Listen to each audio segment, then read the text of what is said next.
I often use the analogy that I grew up on religion on a jet ski, which sounds kind of odd, but I don't know if you've ever been on a jet ski and they kind of just go all over the place and you can get thrown off and you're hanging onto the back of one. That's what it felt a little bit like growing up. This is Catholics in Ordinary Time. I am your host, Father Jack Benz. My guest this week is MacLean Andrews. MacLean is a fellow Jesuit. He's been in the Jesuits about 4 years, so he's deep within his training. But he wasn't always Catholic. And this is a story about how he came to faith and then, in his case, continued on to enter religious life within Catholicism. His story is interesting because his coming to Catholicism had an effect on a religious affiliation within his family, which apparently is not that unusual. But it was interesting to hear how it worked in his case. He is, however, the only person that I have had on this pod who has a history of having pretended to be Catholic, or rather just not challenged people when they said he wasn't. I find it very interesting, and I think you'll like this part of his story. So enjoy this interview with MacLean Andrews. Thank you so much for taking the time to come on Catholics in Ordinary Time. You are the first Jesuit on this podcast. Oh, wow. Well, in part, it's because, the first episode was about young adults who left the faith or stayed. And so there'd be 50% that you wouldn't be in that category. And I don't want to limit you, but I don't know that you were right for Queer Women of Faith, which was the second season. Yeah, I don't want to limit. Probably not. I don't want to limit you. But here we are in season 3, which is Conversion Stories. So delighted to have you on it. Thanks for having me. Yeah. So our paths have intersected a couple of different times, but I'm always like, now, what do I know about him? So I'm delighted to hear a fuller story other than I think he was a convert. So that'd be great. So tell me, where are you right now and what are you doing? I'm currently at Loyola Chicago in first studies. So right after the novitiate, I'm starting my second year. Yeah. And I'm doing a master's in secondary education right now. Okay, yeah, because you were already a teacher before you came into the Jesuits. Is that correct? Yes, I taught at Gonzaga Prep Yeah. in Spokane, Washington for 7 years before I entered. So it's about time to get trained to do that. Yeah. Now that you've been doing it for a while, that's great.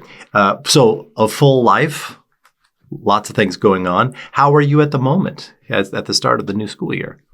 I'm doing great. Yeah. It's been a great start. We just finished our first week. Yeah. Got a great community here. Love Chicago. Love Loyola University. It's really good. Yeah. What do you like about Chicago? I think for me, I've just kind of come to love the Midwest. It's like, I don't know, a bigger Spokane. That's kind of how I describe it, which is, I don't think anyone else describes Chicago that way. But it's got a little bit of everything. It's nice too, with an edge that I like. And yeah, I like it. That's cool. So remind me, are you from Spokane? I was actually born in the Seattle area. So I was born in Everett, Washington.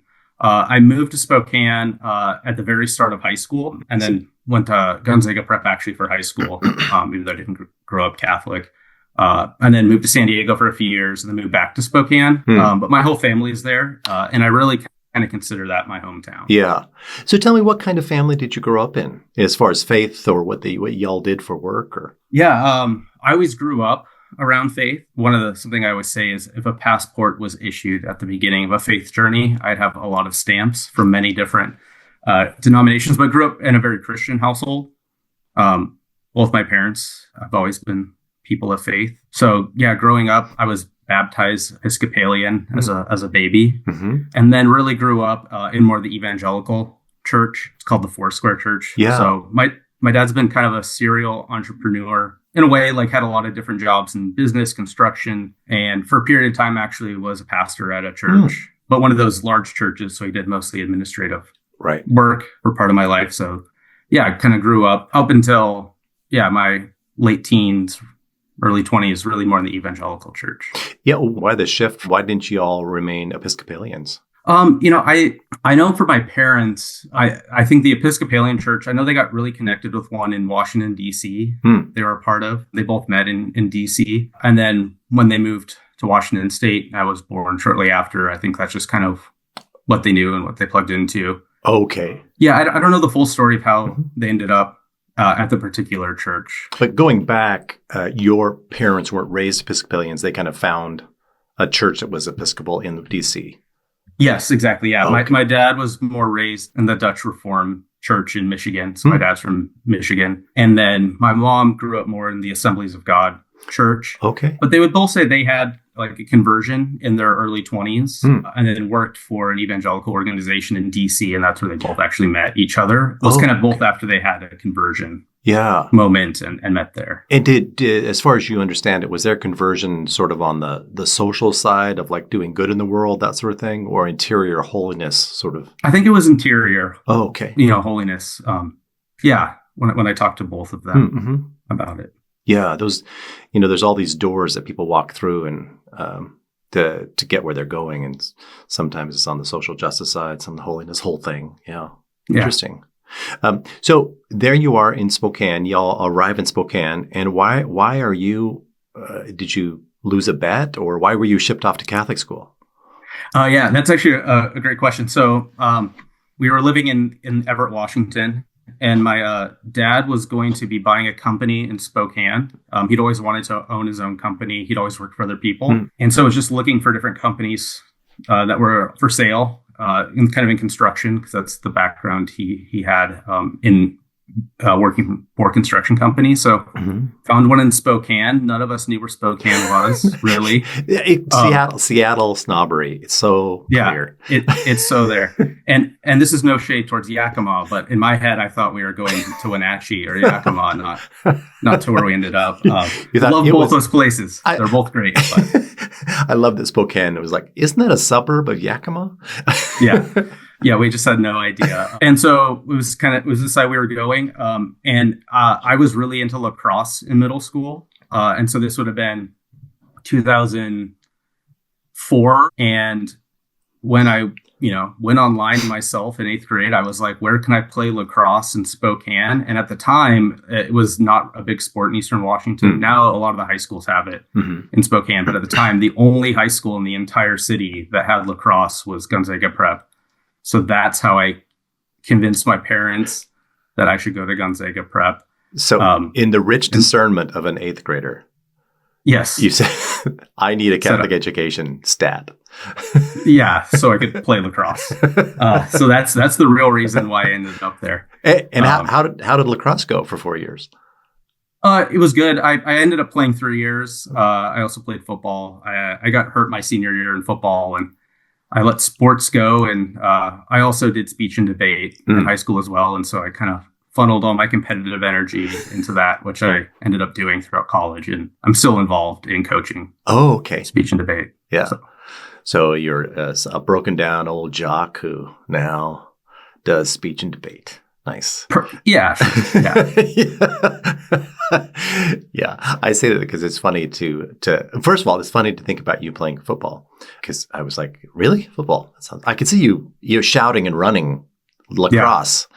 I'm always surprised how loud lacrosse is. They used to practice out. I lived in Madonna here at Gonzaga, and there was all this lacrosse going on William Field.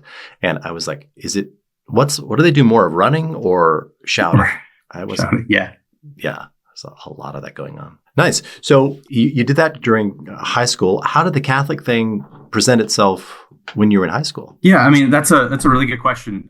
So kind of even to backtrack a little bit. So my grandparents were actually the first in my family to become Catholic, which I believe was in the early 2000s. I was going to check the date, late 90s, early 2000s, somewhere around there. And so they both grew up in the more evangelical Pentecostal churches. And my grandfather, I know, really credits Catholicism with him getting sober. He was an alcoholic for most of his life. Okay. And has kind of a conversion moment of one day he walked into a church during Mass and decided that he was done drinking. And he kind of had a mystical experience in front of the Eucharist and decided this is the story I've heard. Yeah. That was it. And then my grandmother has always been involved in church stuff. She actually, for a long time, used to give talks and was a sought after speaker in the more evangelical movement, and used to do a lot of work with women's groups as a speaker and a preacher. And then I know it was kind of as they were looking into Catholicism, she actually had an experience with the spiritual exercises in Orange County, California, where she was living, and was actually with some Jesuits there when she did the exercises. That was like kind of with her entryway into the Catholic Church. So I didn't even realize this until much later, but there's always been a Jesuit kind of influence on my own Catholicism. So they were the first ones. It's the long game, the conspiracy theory. It's the long generation game. Yeah. So the first Catholic Mass I ever went to would have been visiting my grandparents when I was younger in Orange County. So they were the first ones. So I wasn't completely foreign to Catholicism, but the only time I'd ever gone to Mass had been with my grandparents.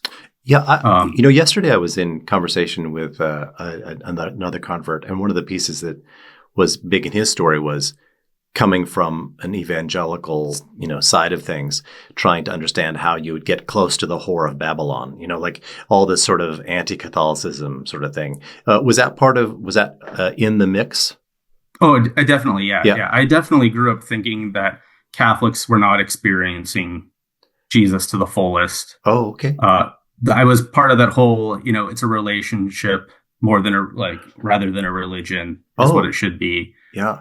So I really even thought like, oh, my grandparents have kind of lost some faith to some bit. Like that's what I interpreted as like a 12-year-old sort of thing. Yeah. It sounds like you were a religious kid. Is that? I definitely say I grew up knowing Jesus and I had a faith as a kid. I mean, I grew up around church, going to church at least twice a week. That was a very big part. I would say I would often struggle with faith, but I also felt like there wasn't any room for doubt. So I just didn't allow that to creep in.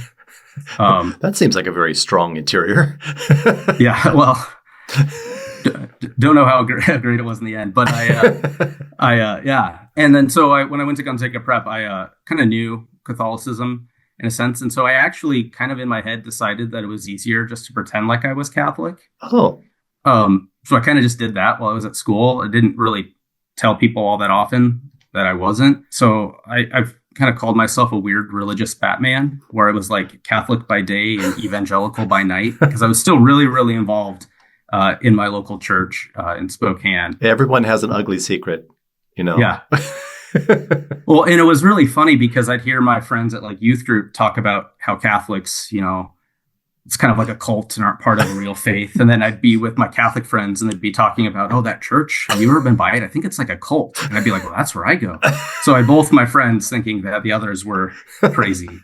But that was like my first real introduction. And that's where I would say that like the doors to eventually becoming Catholic first started opening. I really loved Mass and always felt like I was missing out on something. And I really credit a Jesuit in particular while I was there, who I was part of a small group of kind of one time I'd been like a discernment group, but it was just a kind of a young men's group that we'd meet regularly. We had a Jesuit who moderated it as like a faith sharing group that I was a part of. And it was kind of through Mass with that group where I really felt welcomed at Mass. That really kind of started to help me. Kind of opened up the possibility, I guess, in a little bit. Right. For that. Yeah. Interesting. And so all the way through high school, did you continue to do this kind of bifurcated? Yeah. I'd say so. Yeah. And I was, and faith in high school was important to me. I would also say too, I also was always often thought of like faith was also keeping me on the straight and narrow.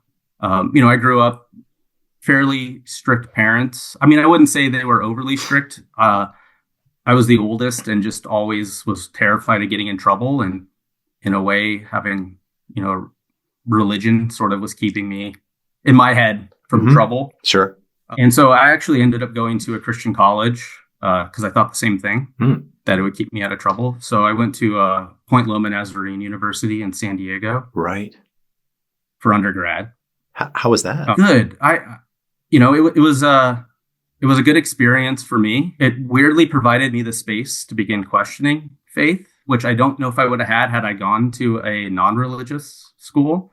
Now explain that. Is that because they were so specifically one thing that you were able to say, well, what about other stuff? I think what it really was is I met other people like me who we'd all kind of grown up in a similar way. And we're kind of like questioning together. And I had a really amazing professors there who I think allowed the space to question things, to talk about things. Mm-hmm. But in all reality, in college is kind of where I had my huge crisis of faith. At Sure. the same time, I really decided in my head that, I started to see some hypocrisy in things. I really struggled with that. And so I kind of decided that I'd be better off if I just got rid of faith completely. So I decided that, I'm going to ignore any sort of experience I've ever had in the past. And I'll be so much happier if I just move on and live what I imagined being a secular life and all this. And I was pretty shocked when that didn't happen. I wasn't feeling happier and felt like something was missing, which I've now called the Jesus of my childhood. It's like the Jesus that I knew as a kid,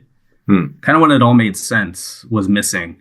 So I kind of went on a journey to find that again. And I remembered, experiences I had in high school with Catholicism. I really was looking for tradition because I kind of grew up in an ungrounded faith tradition, I'd say. And something about tradition and liturgy was really appealing to me because there was a groundingness to it. So kind of bounced between going to Anglican, Episcopalian, and Catholic churches until kind of feeling that real call of it felt like I was going home when I came to the Catholic. Where was the, you were doing speech and debate, I presume, in college as well? Yeah. And what particular part of that were you doing? Yeah, so I mostly did debate in college, which was a great experience. It also, once again, another space where it provides you the place to look at all sides of issues. Yeah. To really argue. And I met really amazing people, too, from all over the country through that. Yeah, and it was really my college debate team was kind of that place where we all kind of started questioning things. Together. And was that mid college that you had this crisis of faith, or right away in the freshman year? No. I would say it was partway through my sophomore year, kind of even till the end. I'd say that real kind of I call it almost like a dark place in my faith was like my sophomore through junior year. And then kind of started, I'd say, reconciling in a way, being like, well, no, those experiences I had were pretty true. And I knew what it was to kind of have this relationship with Jesus. And so kind of went back to finding that again, I would say at the end of college. And was that through something you read or people you encountered or a particular person? Yeah. I haven't thought a whole lot about it until recently, but it was actually a professor at Point Loma. His name's Sam Powell, and I was in his Christian tradition, which is like a church history class. Amazing, actually, theologian. He's in the Nazarene church. And it was just the way he was presenting things was this mix of, which is kind of where Wesleyan theology comes from, which the Nazarene church, which the school is a part of, is a branch off of the Methodist tradition. Oh, okay. Which is looking at scripture. It's faith, reason, scripture, and tradition are all kind of in conversation with each other. And his way of even looking at tradition, the church fathers, it just was a helpful way for me to start to see a grounding to it. And then I also had a good friend who's in college who is now an Anglican priest, I believe in New Hampshire. He's on the East Coast, but he had converted to Anglicanism, having grown up evangelical, and seeing his faith living out. And that, so I started to see kind of this draw to liturgy for me and looking for a tradition. Yeah, I often use the analogy that I grew up on religion on a jet ski, which sounds kind of odd, but I don't know if you've ever been on a jet ski and they kind of just go all over the place and you can get thrown off. And if you're hanging onto the back of one, that's what it felt a little bit like growing up was I'm just hanging on this jet ski and there's someone driving it and things change quickly. Feels chaotic, you get thrown off, and it didn't feel grounded to me. And finding Catholicism, liturgy tradition was a little bit more like religion on a tanker. So like a giant ocean tanker where it moves and it can still change direction. It doesn't have to just go in one direction or thing, but it's going to deliberately plot its course. It's going to slowly move. And for me, there was something about I'd rather get on the slow moving, calculated tanker ship than stay on the back of a jet ski. Yeah, that's helpful.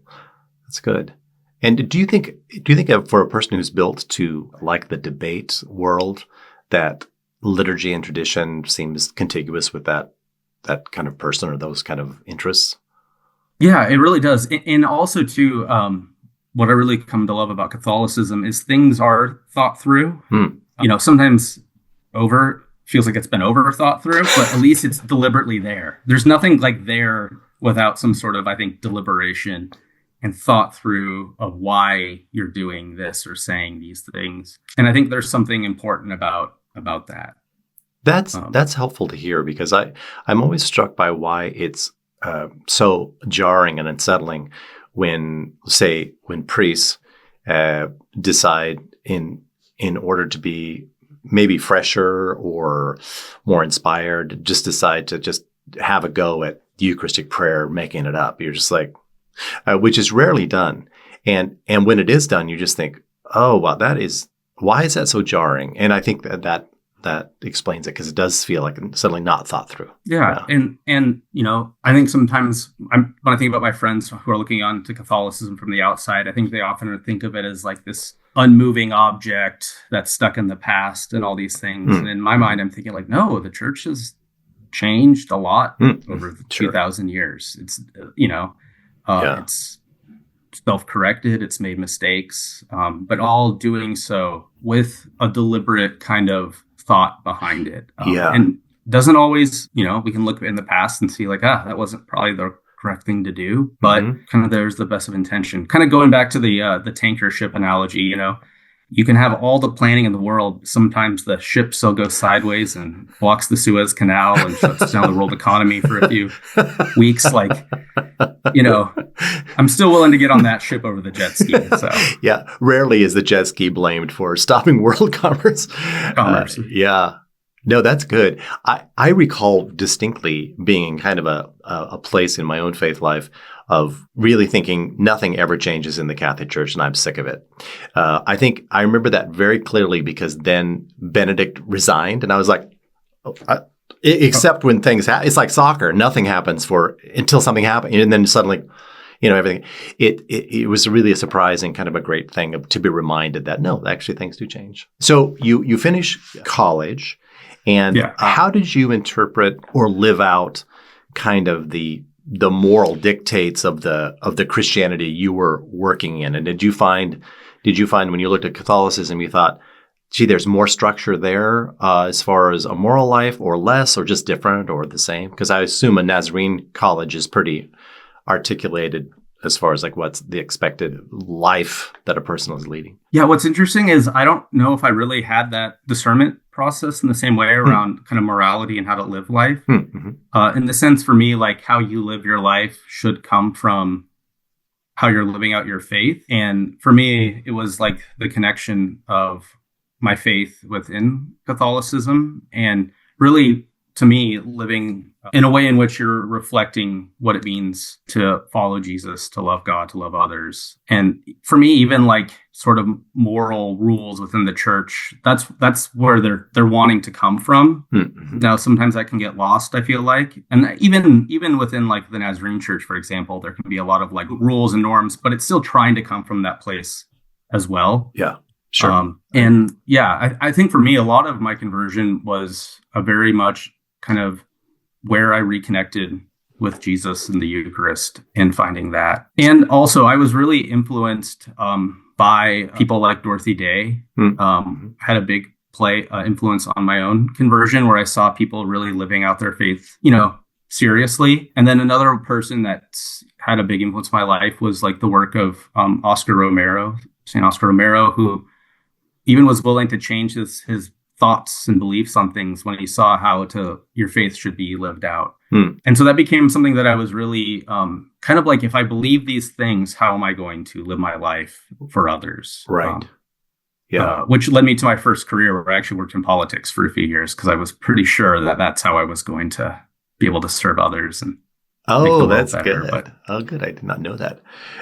So you finished college, and then what do you do next? Politics? Yeah, so I did that. I worked the 2012 and 2014 election cycles. Kind of my idea originally had been to do that as a career. That's my plan, had been to work either in politics or labor organizing or something around those lines. And so it was after the 2014 election. I was still living in San Diego is where I was living, and had come back to Spokane for Thanksgiving after the election, was with family, kind of applying to different jobs, just looking for the next thing. When you work in campaigns, especially, it's a feast and famine. So you work a lot, campaign's over, so then you go look for the next one. And that's what I was kind of doing. And what were you doing for campaigns? I was working for a person who's now a member of Congress in San Diego.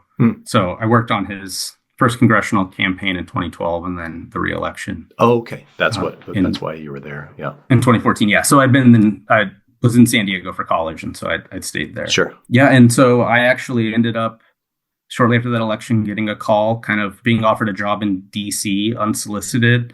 And I thought like, oh, this is my dream job. It's what I was working for, or a good entry into a dream job. But I always kind of pinpoint that as one of those moments where I really understood kind of the discernment of spirits, because here I am offered my dream job and I just felt almost sick to my stomach. Oh, that's and I was like, weird. And there was nothing wrong about it. Like, it was a good thing being offered. The people I would work for are great people. Yeah, there was nothing bad on paper about it, but I was like, why?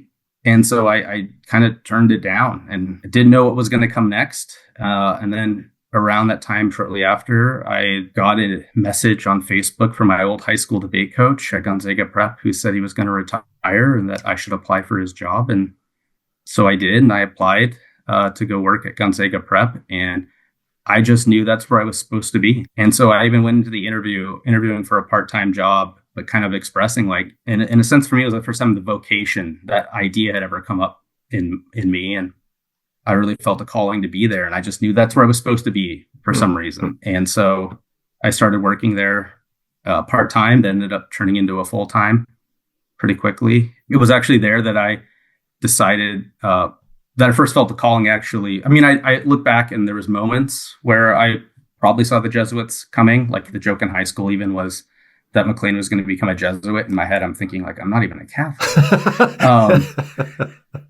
Not that they knew that or not. But yeah, it was around that time that I approached a Jesuit, Tim Breen, actually, about the Jesuits, because I was like curious to hear more. And then we had a great conversation about it. And then at the end of the conversation, I said, I have a little bit of a problem. I'm not Catholic, actually. Oh. And so it was like, well, let's take care of that first. So yeah, I started then meeting with the spiritual director and then going through the process of joining the church, actually, while I was in my first year of working at Gonzaga Prep. Oh, okay. And so did you come in through the Jesuit parish here? Yeah, I came through St. Al's. And yeah, and it was a really, really cool experience. As well, I was able to, I had my first communion actually at Gonzaga Prep at one of the student masses. So that's actually where they decided to have me do my first communion, was there. Yeah, so it was really tied a lot in that. And it was a very healing time for me too, in a good way, of where I really felt Jesus working in my life. And then I entered the church and kept working at Gonzaga Prep, and then started discerning the Jesuits. Or kind of continued discerning the Jesuits. It really was a continued discernment. Yeah. You thought, well, that's done. Tell me about the experience of, I believe it was RCIA at that point. I think it's now OCIA. But tell me about that experience of because you had quite a bit of theological training at that point, or not? Or did you feel you'd just been around? Yeah, I really felt like I did, actually. But I had a very unusual entry into the church in that I met a lot with the spiritual director one-on-one. And then I did some confirmation classes. And I wish I remembered her name. She was an amazing sister who worked at Gonzaga. She passed recently. Laura Michaels? Yes. Yeah. Sister Laura Michaels. I had her confirmation class she offered to Gonzaga students. And the pastor I was working with at St. Al's recommended that I should do her class. So I actually had class in Hemmingson, my confirmation classes. I see, Doing them for Gonzaga students. And so I was with Gonzaga students doing it. So I didn't go through the traditional RCIA process, and then was confirmed with the whole batch of these kind of Gonzaga students. Yeah. No, that makes sense, and I think there are all kinds of different ways to come into the church. So, yeah, I'm always interested to hear people that whatever their experience, just because it's more diverse than non-Catholics think. There's more options, really. Yeah, and so because I knew a lot, I'd even spent time pretending to be a Catholic. Yeah, that's got to count. Were you impersonating a Catholic? Yes. Okay, good. Well, Yes. Yeah. Yeah. So yeah, and then just really loved getting involved at St. Al's. Became my home, and what I really loved about the Mass, which I didn't have previously, was no matter kind of where I went in the world, I was home in a sense. Yeah, people say that, and converts say that more than I expect. The idea that you could turn up in Japan or Jakarta or Paris, and you could walk in and the Mass is the same. And I just never put a value on that, maybe because I haven't ever had something other than that. Well, yeah, I mean, that's the thing is like, especially like in the evangelical church, like you might find a church you really, really like in your hometown, and you go to that church. You can go on vacation somewhere, and the church you walk into could be completely different. Mm-hmm. So you have no idea of like what you're walking into, kind of thing. And obviously other churches that have liturgical traditions are going to be more like that, more similar. But I think Catholicism to me is the one that, because it's all sort of tied to the same source, that it really feels that way. Yeah. So you've been in the Jesuits how long now? I took vows about a year ago, a little over a year ago. So I'm in my fourth year starting. You're in your fourth year. Yeah. And I don't know if you can answer this question just because you're only on one side of it, but do you think being a convert or having these experiences, just what kind of entree does it give you into conversations with now as like a kind of a professional Catholic being in a religious order? Yeah. How does that, what does that give you? One thing I think that it's given me is that I feel like I can speak many different languages in the sense of I am very comfortable in non-Catholic settings. Yeah. So I am very comfortable talking to people that are atheist, agnostic, other Christian traditions, other faith traditions. I'm almost as comfortable in an evangelical prayer service as I could be at Mass. Like both those places, I find that I can move in those spaces in a way that I feel like has been a huge asset for me, because I'm comfortable kind of being in those places. And so that I really see as an asset, and something that I'm very thankful for, is that I feel very comfortable in places of faith and different types of way people live out their expressions of their faith. Yeah. Yeah, that's cool. These are some of the gains. What do you think you miss? What do you miss about being in the evangelical world? The music. I mean, I'll be honest. I think Catholics, the thing is when a lot of our church music was written that we still use, it was pretty contemporary at the time, and then we keep kind of using it. And so I love good church music, to get me wrong, but I do love a little bit more contemporary music, and that's something I still kind of miss. And so there's like a parish in Chicago I like to go to that does a praise and worship service, and that's just kind of, I connect a lot through more of that style of music. Yeah. Than hymns and organs and things like that. Yeah. And when you say contemporary music, you're actually meaning it was written recently. Yeah, more that way, or just the style is a little more engaging for young people. I think that's, I think music's a really important way for people to engage in worship, engage with God. And so I think evangelical churches really figured out music pretty well. How do you experience, as someone who's had experience in politics generally, how do you experience the kind of the political position, I guess, of the Catholic Church within America? Like, is that something you can get behind, or how do you experience that? That's a good question. I know for me, at least I know for me, with being a Catholic, for me, it means that I am a Catholic and a Christian first. And so for me, like, that's how my decisions in life should be made, and not along a political ideology or a political line. Mm-hmm. And so I think often that, unfortunately, Christians on all sides of the political spectrum will have their ideology come before their faith and then try to use their faith to justify their ideology when it really should be, I think, the other way around, that your faith should come first and ideology should follow your faith. So Yeah, that's a thoughtful approach to what's possible.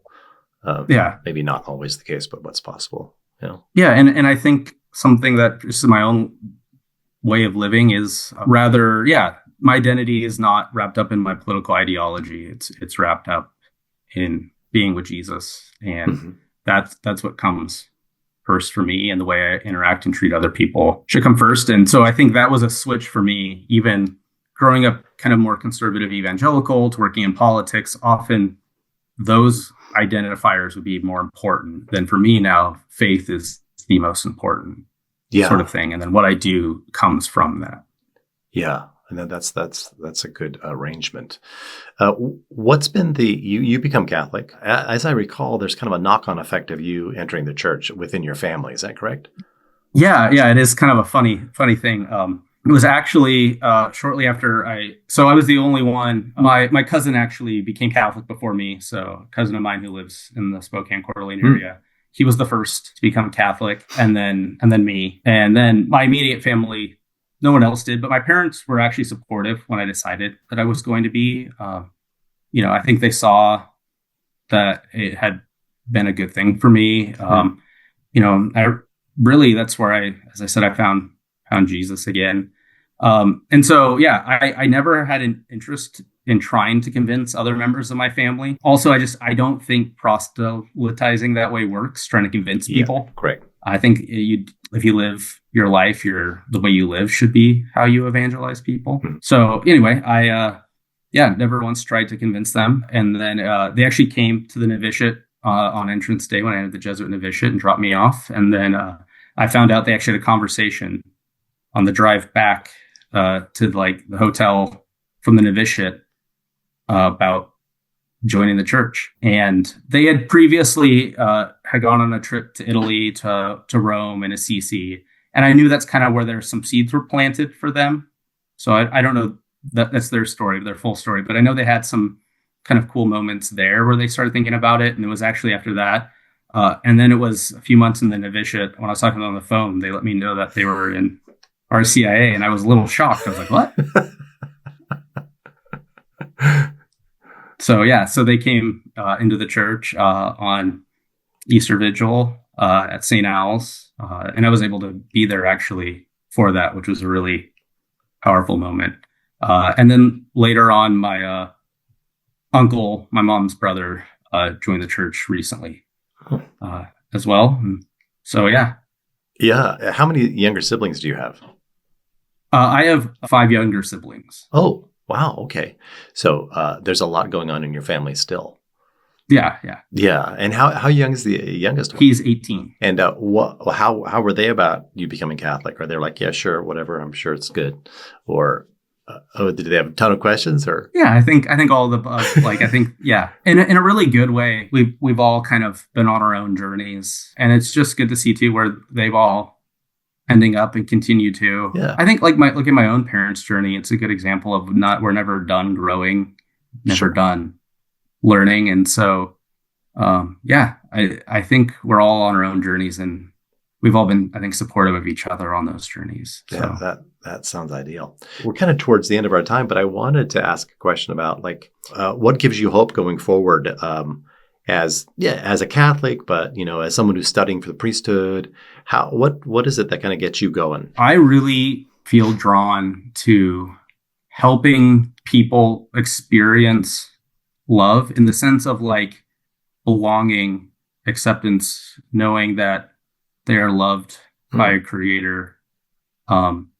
And I mean, that to me is what drives me. For me, it's that experience of seeing Jesus in other people and helping them realize that that's there. So yeah, that's one reason I love working, I loved working at a Jesuit high school. A lot of that's just helping students realize that they're accepted and they belong. Yeah. And that's what I really see, that the church is the place where people should feel they can come to belong and to experience Jesus. I've always loved Pope Francis's analogy of the field hospital. Like that's really what it should be. So, was there any topic or area that we didn't get to that you had in your mind when you said graciously that you were available to this interview? One of the things is my story is a lot longer and a lot more, turns and things. Yeah, I can't think of anything. Nice. Specific. Well, thank you for taking the time, because personally, it's just good to hear your story as a Jesuit brother. And I'd heard little pieces of it, but I didn't know the scope of it. And I know that as a Jesuit in formation, one tells one's story quite a bit. And I think fruitfully, honestly. So thank you for taking the time, and best of luck with your school year ahead. All right. Thanks, Good. Jack. Thank you so much. And that's our show. If you enjoyed this interview, be sure to share this episode on social media. You can leave us 5 stars on Spotify or a review on Apple, or email it to a friend. Anything you can do to invite folks to listen, it really does help us to continue to produce this program week after week. Thank you.